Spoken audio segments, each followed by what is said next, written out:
ನಮಸ್ಕಾರ, ನ್ಯೂಸ್ 26ಗೆ ಸ್ವಾಗತ.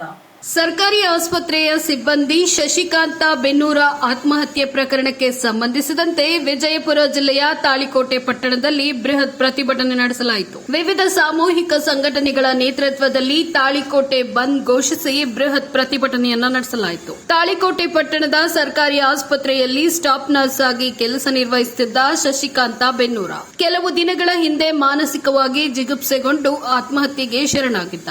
ಸರ್ಕಾರಿ ಆಸ್ಪತ್ರೆಯಲ್ಲಿ ಕಾರ್ಯನಿರ್ವಹಿಸುತ್ತಿದ್ದ ಜ್ಯೋತಿ ಕೊಳೋರಗಿ, ಶ್ರೀದೇವಿ ಬಗಲಿ, ಈರಣ್ಣ ವಡವಡಗಿ ಹೆಸರನ್ನ ವಾಟ್ಸ್ಆಪ್ ಸ್ಟೇಟಸ್ ಅಲ್ಲಿ ಹಾಕೊಂಡು ಮನೆಯಲ್ಲಿ ನೇಣಿಗೆ ಶರಣಾಗಿದ್ದ.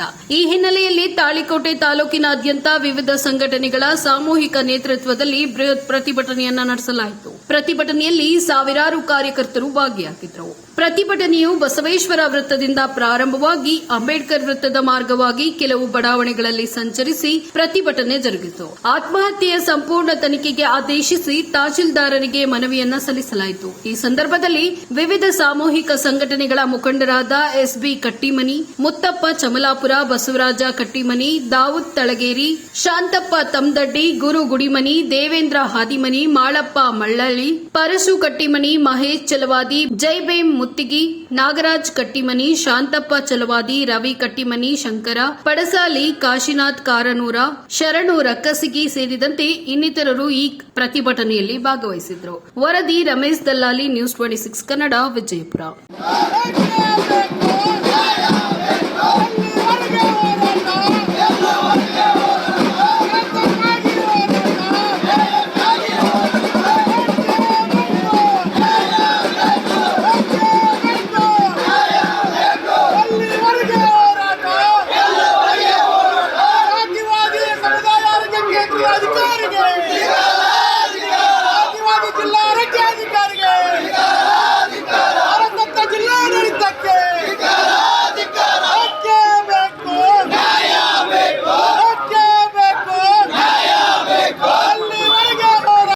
ಈ ವಿಷಯದ ವಿವರಣೆಯನ್ನು ತಮ್ಮ ಮುಂದೆ ಇಡಲು ಬಯಸುತ್ತೇನೆ. ದಿನಾಂಕ 21/8/2024 ಸಮುದಾಯ ಆರೋಗ್ಯ ಕೇಂದ್ರ ತಾಳಿಕೋಟೆಯಲ್ಲಿ ಸ್ಟಾಫ್ ನರ್ಸ್ ಆಗಿ ಕಾರ್ಯನಿರ್ವಹಿಸುತ್ತಿದ್ದ ನಿಮ್ಮೆಲ್ಲರ ಸಹೋದರ ಹಾಗೂ ದಲಿತ ನೌಕರ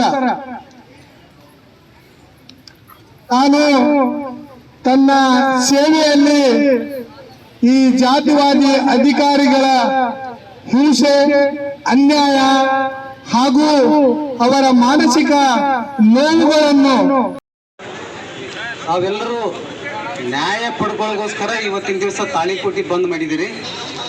ಪ್ರಥಮದಲ್ಲಿ ನಾನು ತಾಳಿಕೋಟೆ ಮಹಾನಗರದ ಎಲ್ಲ ಜನತೆಗೂ ಕೂಡ ಅಭಿನಂದನೆಗಳನ್ನು ಈ ಸಂದರ್ಭದಲ್ಲಿ ಹೇಳ್ಬೇಕಾಗ್ತದೆ. ಇಕ್ರಲ್ಲ ಒದಿರಲ್ಲ, ಈ ನನ್ನ ಮಕ್ಕಳ ಮೂಳೆ ಎಬ್ರಲ್ಲ ಅನ್ನುವಂಥ ಮಾತನ್ನ ಡಾಕ್ಟರ್ ಸಿದ್ದಲಿಂಗಯ್ಯನವರು ಅವತ್ತಿನ ದಿನ ಹೇಳಿದರು.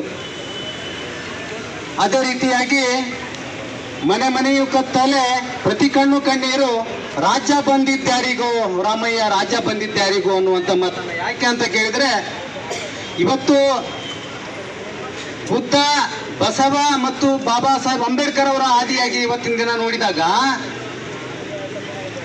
6 ಮತ್ತು 12 ಹಾಗೂ 18ನೇ ಶತಮಾನದಲ್ಲಿ ನಡೆದಿರ್ತಕ್ಕಂಥ ಶೋಷಣೆಗಳು ನಿರಂತರವಾಗಿ 106 ಜಾತಿಗಳು ಏನು ಶೋಷಿತ ಜನಾಂಗ ಇದೆಯಲ್ಲ, ಈ 106 ಜಾತಿಗಳ ಮೇಲೆ ಈ ಪ್ರಬಲವಾಗಿರ್ತಕ್ಕಂಥ 5 ಕೋಮಿನ ಜನಾಂಗ ಯಾವತ್ತೂ ನಡೀತಾನೆ ಬಂದಿದೆ. ಇದು ಯಾಕೆ ನಡೆದಿದೆ ಅನ್ನುವಂಥ ಮಾತನ್ನ ಈ ಸಂದರ್ಭದಲ್ಲಿ ಹೇಳಬೇಕು ಅಂತಂದ್ರೆ, ಈ ಸಮುದಾಯ 106 ಜನ ಏನಿದೆಯಲ್ಲ, ಈ ಪ್ರತಿ 106 ಸಮುದಾಯದ ಜನಾಂಗ ಒಂದು ಎಲ್ಲಿವರೆಗೂ ಆಗುದಿಲ್ವೋ ಅಲ್ಲಿವರೆಗೂ ಕೂಡ ಇಂಥ ದಬ್ಬಾಳಿಕೆಗಳು ನಾವು ನಡೀತಾ ಇದ್ದಾವೆ. ಅದಕ್ಕಾಗಿನೇ ಡಾಕ್ಟರ್ ಬಾಬಾ ಸಾಹೇಬ್ ಅಂಬೇಡ್ಕರ್ ಅವರು ಹೇಳುವುದು ಶಿಕ್ಷಣ, ಸಂಘಟನೆ, ಹೋರಾಟ ಅನ್ನುವಂಥ ಮಾತನ್ನ. ಇದಾಗಿತ್ತು ಇವತ್ತಿನ ಅಪ್ಡೇಟ್ಸ್. ಇನ್ನಷ್ಟು ಸುದ್ದಿಗಾಗಿ ನೋಡ್ತಾ ಇರಿ ನ್ಯೂಸ್ 26 ಕನ್ನಡ. ನಾವು ನಿಮ್ಮೊಂದಿಗೆ.